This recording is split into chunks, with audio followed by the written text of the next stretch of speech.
বলধা garden. এই উদ্যানে প্রচুর দুর্লভ প্রজাতির উদ্ভিদ রয়েছে।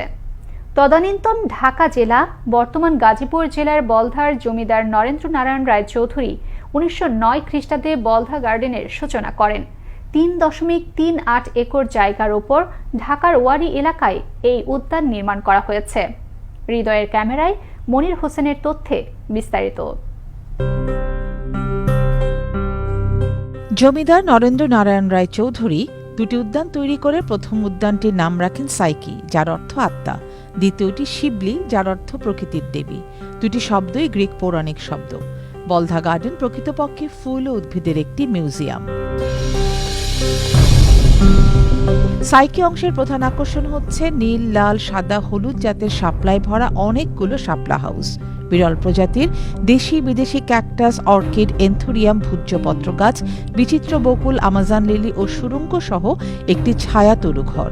শিবলি অংশের মূল আকর্ষণ হচ্ছে শঙ্খনদ, পুকুর, ক্যামেলিয়া, অশোক, আফ্রিকান টিউলিপস।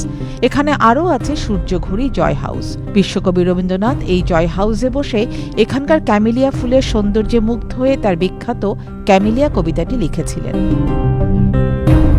জমিদার নরেন্দ্র নারায়ণের মৃত্যুর পর কোনো এক সময় এই দুটি উদ্যানকে সম্মিলিতভাবে বলধা গার্ডেন নামে আখ্যায়িত করা হয়।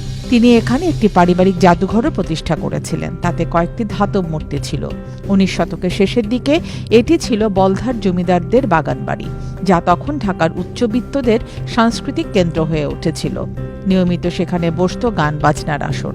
ধারণা করা হয় বলধা নাম থেকেই বলধা গার্ডেনের নামকরণ হয়েছে।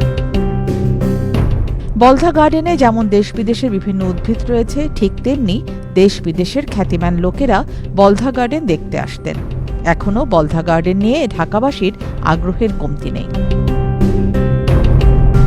ফারহানা আহমেদ, আনন্দ টিভি, ন্যাশনাল ডেস্ক।